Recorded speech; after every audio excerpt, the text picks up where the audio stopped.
ನಮ್ಮ ತಂದೆಯವರು ಶತಾಯುಷಿಗಳಾದಂಥ ಪೂಜ್ಯ ಭೀಮಣ್ಣ ಖಂಡ್ರೆ ಅವರು ಇವತ್ತು ಸಾಯಂಕಾಲ ಸಂಜೆ 10:50 ಲಿಂಗೈಕ್ಯರಾಗಿದ್ದಾರೆ. ನಮ್ಮನ್ನು ಅಗಲಿ ಹೋಗಿದ್ದಾರೆ. 15 ದಿವಸಗಳಿಂದ ಅವರ ಅನಾರೋಗ್ಯದಿಂದ ಬಳಲ್ತಾ ಇದ್ದು ಇವತ್ತು ಅವರ ಆರೋಗ್ಯದಲ್ಲಿ ಚೇತರಿಕೆ ಕಾಣಿಸಿಕೊಳ್ತಾ ಇತ್ತು. ಅವರು ಮತ್ತೆ ಚೇತರಿಸಿಕೊಳ್ತಾರೆ, ನಮ್ಮ ಮಧ್ಯದಲ್ಲಿ ಇರ್ತಾರೆ ಅನ್ನುವಂಥದ್ದು ನಮ್ಮೆಲ್ಲರಿಗೆ ಒಂಥರ ವಿಶ್ವಾಸ ಇತ್ತು. 102 ವರ್ಷಗಳ ಸಾರ್ಥಕ ಬದುಕನ್ನು ಅವರು ಬದುಕಿದ್ದಾರೆ.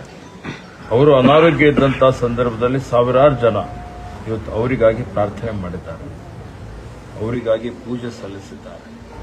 ಸುಮಾರು ಎಲ್ಲ ಮಠಾಧೀಶರು, ಪೂಜ್ಯರು, ಇಡೀ ರಾಜ್ಯದಾದ್ಯಂತ ಇರುವಂತಹ ಬ್ಯಾಂಗ್ಳೂರು ಬೇರೆ ಬೇರೆ ಕಡೆಯಿಂದ ಸಹಿತ ಇವತ್ತು ಪೂಜ್ಯರು ಬಸವಲಿಂಗಪಟ್ಟದೇವರು, ಪೂಜ್ಯ ರಂಭಾಪುರಿ ಶ್ರೀಗಳು, ಕೇದಾರ ಶ್ರೀಗಳು, ಲಿಂಗಾಲೇಶ್ವರ ಶ್ರೀಗಳು, ಮಾತಂಬರಾಜ ಶ್ರೀಗಳು, ಹುಣಸೂರು ಶ್ರೀಗಳು, ಅರ್ಕೂರು ಶ್ರೀಗಳು, ಹುಬ್ಬಳ್ಳಿ 3000 ಮಠ ಶ್ರೀಗಳು, ಇಲ್ಕಲ್ ಶ್ರೀಗಳು, ಹೀಗಾಗಿ ಸ್ಥಳೀಯ ಎಲ್ಲಾ ಶ್ರೀಗಳ ಒಂದು ಹಾರೈಕೆ, ಅವ್ರದ್ದೆಲ್ಲರ ಒಂದು ಆಸೆ. ಯಾಕೆಂದರೆ ಅವರೆಲ್ಲರ ಒಂದು ಆಶೀರ್ವಾದ ಇವತ್ತು ಅವರು ಖುದ್ದಾಗಿ ಸ್ವಯಂ ಇಚ್ಛೆಯಿಂದ ಅವ್ರ ಜೊತೆಯಲ್ಲಿ ಸಾವಿರಾರು ಜನ ಅವರ ಅಭಿಮಾನಿಗಳು ಸ್ವಯಂ ಇಚ್ಛೆಯಿಂದ ಬಂದು ಅವರಿಗೆ ಇವತ್ತು ಅವರ ಆರೋಗ್ಯ ವಿಚಾರಣೆ ಮಾಡಿ ಬಹಳಷ್ಟು ಅವ್ರ ಬಗ್ಗೆ ವಿಶೇಷವಾಗಿ ಅವರು ಮಾತನಾಡಿ ಹೋಗಿದ್ದು ಎಲ್ಲರ ನಮ್ಮ ಪರಿವಾರದವರೆಲ್ಲರೂ ಮರೀಲಿಕ್ಕೆ ಸಾಧ್ಯ ಇಲ್ಲ. ಖಂಡ್ರೆ ಪರಿವಾರದ ವತಿಯಿಂದ ಇವತ್ತು ನಾನಿದ್ದೇನೆ, ನಮ್ಮ ತಮ್ಮನಾದಂಥ ಅಮರ್ ಖಂಡ್ರೆ ಅವರಿದ್ದಾರೆ, ನನ್ನ ಮಗನಾದಂಥ ಗುರುಪ್ರಸಾದ್ ಖಂಡ್ರೆ ಅವರು, ಸಂಸದರಾದಂಥ ಸಾಗರ್ ಖಂಡ್ರೆ ಅವರು, ಲಿಂಗು ಖಂಡ್ರೆ ಅವರು, ಇತರ ಎಲ್ಲ ನಮ್ಮ ಖಂಡ್ರೆ ಪರಿವಾರದ ಎಲ್ಲ ನಮ್ಮ ಅಕ್ಕ ತಂಗಿಗಳು, ಭಾವಂತರು ಎಲ್ಲರೂ ಇವತ್ತು ಇಡೀ ಸಮಾಜಕ್ಕೆ, ಇಡೀ ಮಠಾಧೀಶರಿಗೆ, ಇಡೀ ಎಲ್ಲ ಅವರ ಅಭಿಮಾನಿಗಳಿಗೆ ಚಿರಋಣಿಯಾಗಿದ್ದೇವೆ. ಅವರಿಗೆ ನಮ್ಮ ಕೃತಜ್ಞತೆಗಳನ್ನು ಸಲ್ಲಿಸ್ತಾ ಇದ್ದೇವೆ. ನಾಳೆ ಸಾಯಂಕಾಲ 5 ಗಂಟೆಗೆ ಪಾಲ್ಕಿಯಲ್ಲಿ ಶಾಂತಿಧಾಮ ನಮ್ಮ ತಾಯಿಯವರ ಸಮಾಧಿಯ ಪಕ್ಕದಲ್ಲಿ ಇವತ್ತು ನಮ್ಮ ತಂದೆಯವರಾದ ಪೂಜ್ಯ ಭೀಮಣ್ಣ ಖಂಡ್ರೆ ಅವರ ಅಂತ್ಯಕ್ರಿಯೆ ಇವತ್ತು ಆಗೋದಿದೆ. ನಾಳೆ 5 ಗಂಟೆಗೆ ಅಂತ ಹೇಳಿ ನಾನು ಅಭಿಮಾನಿಗಳಿಗೆ ಹೇಳಲಿಕ್ಕೆ ಬಯಸ್ತೇನೆ. ಅವರೆಲ್ಲ ಪಕ್ಷದ ಹಿರಿಯ ಮುಖಂಡರು ಬರ್ತಾರೆ. ಸಿಎಂ ಬರ್ಬೋದು. ನೋಡಿ, ನಮ್ಮ ತಂದೆಯವರೇ ನನಗೆ ರೋಲ್ ಮಾಡೆಲ್. ಇವತ್ತು ನಾನು ಈ ಒಂದು ಮಟ್ಟಕ್ಕೆ ಬೆಳೆದಿದ್ದೇನೆ, ಸಚಿವನಾಗಿ ಸೇವೆ ಮಾಡ್ತಾ ಇದ್ದೇನೆ, 4 ಸಲ ಶಾಸಕನಾಗಿ ಸೇವೆ ಮಾಡಿದ್ದೇನೆ. ಇವತ್ತು ಅಂತ ಹೇಳಿದರೆ ಅವರು ನಮಗೆ ಬಾಲ್ಯದಿಂದಲೇ ಒಬ್ಬ ಹೋರಾಟಗಾರ, ಅವರು ಅನ್ಯಾಯದ ವಿರುದ್ಧ ಹೋರಾಟ ಮಾಡಿದಂಥವ್ರು, ಇದ್ದದ್ದು ಇದ್ದ ಹಾಗೆ ಹೇಳಿದಂಥವ್ರು, ನಿರ್ಭೀಡೆಯಿಂದ ನಿರ್ಭೀತಿಯಿಂದ ಇವತ್ತು ಅವರು ಸಮಾಜದಲ್ಲಿ ಕಳಕಳಿ ಇಟ್ಟುಕೊಂಡು ಸ್ವಾತಂತ್ರ್ಯಕ್ಕಾಗಿ ಹೋರಾಟ ಮಾಡಿದ್ದಾರೆ, ನೈಜಾಮನ ವಿರುದ್ಧ ಹೋರಾಟ ಮಾಡಿದ್ದಾರೆ, ಅನ್ಯಾಯದ ವಿರುದ್ಧ ಹೋರಾಟ ಮಾಡಿದ್ದಾರೆ, ರೈತರಿಗಾಗಿ, ಬೀದರ್ ಜಿಲ್ಲೆ, ಕಲ್ಯಾಣ ಕರ್ನಾಟಕಕ್ಕಾಗಿ, ಶೈಕ್ಷಣಿಕ ಕ್ಷೇತ್ರದಲ್ಲಿ ಅವರು ಮಾಡಿದಂತಹ ಸಾಧನೆ ಅಪಾರವಾದಂಥದ್ದು. ಇವತ್ತು ನಾವೆಲ್ಲ ಹೇಳ್ಬೋದು, ನಮಗೆಲ್ಲ ರೆಡಿಮೇಡ್ ಪ್ಲಾಟ್ಫಾರ್ಮ್ ಸಿಕ್ಕಿದೆ.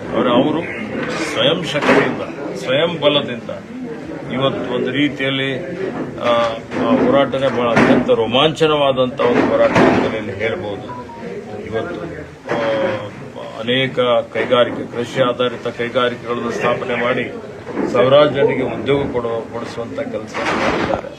ಅವರ ಒಂದು ಚಾರಿತ್ರ್ಯ, ಅವರ ಮಾತುಗಳು, ರಾಷ್ಟ್ರೀಯತೆ, ರಾಷ್ಟ್ರಭಕ್ತಿ, ರಾಷ್ಟ್ರ ಪ್ರೇಮ, ಸಮಾಜ ಪ್ರೇಮ, ಅಖಿಲ ಭಾರತ ವೀರಶೈವ ಲಿಂಗಾಯತ ಮಹಾಸಂಘದ ಅಧ್ಯಕ್ಷರಾಗಿ ಸಮಾಜವನ್ನು ಒಗ್ಗೂಡಿಸುವಂತಹ ಒಂದು ಕೆಲಸವನ್ನು ಮಾಡಿ, ಸಮಾಜ ಒಗ್ಗೂಡಿಸಿದ್ರೆ ಇತರರಿಗೂ ತನ್ನ ಜೊತೆಯಲ್ಲಿ ತೆಗೆದುಕೊಂಡು ಹೋಗಬಹುದು ಅನ್ನುವಂತಹ ಒಂದು ದೃಢವಾದಂತಹ ಅವರ ಒಂದು ತೀರ್ಮಾನ, ಒಂದು ನಿರ್ಣಯ ಇವತ್ತು ರಾಜ್ಯದಾದ್ಯಂತ, ದೇಶದಾದ್ಯಂತ ಸುತ್ತಾಡಿ ಸಂಘಟನೆ ಮಾಡಲಿಕ್ಕೆ ಪ್ರಯತ್ನ ಮಾಡಿದಂಥವರು ಅನೇಕ ಹಲವಾರು ಅಸಾಧ್ಯವಾದಂತಹ ಅನೇಕ ಕೆಲಸ ಕಾರ್ಯಗಳನ್ನು ಮಾಡಿದ್ದಾರೆ. ಕಾಂಗ್ರೆಸ್ ಪಕ್ಷದ ಒಬ್ಬ ನಿಷ್ಠಾವಂತ ಮುಖಂಡರಾಗಿ ಪಕ್ಷಕ್ಕಾಗಿ, ಸಂಘಟನೆಗಾಗಿ ದುಡಿದಿದ್ದಾರೆ. ಇವತ್ತು ಶಾಸಕರಾಗಿ, ವಿಧಾನ ಪರಿಷತ್ ಸದಸ್ಯರಾಗಿ, ಅವರು ಇವತ್ತು ಸಚಿವರಾಗಿ, ವೀರಪ್ಪ ಮೊಯ್ಲಿಯವರ ಸಚಿವ ಸಂಪುಟದಲ್ಲಿ ಸಾರಿಗೆ ಸಚಿವರಾಗಿದ್ದು ಅವರು ತಮ್ಮದೇ ಆದಂತಹ ವಿಶಿಷ್ಟವಾದಂತಹ ಕೊಡುಗೆಯನ್ನು ಕೊಟ್ಟಿದ್ದಾರೆ. ಬೀದರ್ ಜಿಲ್ಲೆ ಈ ಭಾಗದ ಅಭಿವೃದ್ಧಿಯಲ್ಲಿ, ಎಲ್ಲಾ ಅಭಿವೃದ್ಧಿಯಲ್ಲಿ ಅವರ ಒಂದು ಕೊಡುಗೆ ಇದೆ ಬಹಳಷ್ಟು ಮಟ್ಟಿಗೆ. ಹೀಗಾಗಿ ಅಂತ ಒಬ್ಬ ಮಹಾಪುರುಷರ ಸುಪುತ್ರನಾಗಿದ್ದಂಥದ್ದು ನನ್ನ ಭಾಗ್ಯ ಅಂತೇಳಿ ನಾನು ತಿಳ್ಕೊಂಡಿದ್ದೇನೆ. ಅವರು ತೋರಿಸಿಕೊಟ್ಟಂತ ದಾರಿಯಲ್ಲಿ ನಡೀಲಿಕ್ಕೆ ಪ್ರಾಮಾಣಿಕವಂತ ಪ್ರಯತ್ನ ನಾವೆಲ್ಲ ಮಾಡ್ತೇವೆ. ಅದಕ್ಕೆ ಇವತ್ತು ಅವರ ಅಭಿಮಾನಿಗಳು, ಅವರ ಬಹಳಷ್ಟು ಜನ ಅವರ ಸ್ನೇಹಿತರು, ಪೂಜ್ಯರೆಲ್ಲ ಇದ್ದಾರೆ.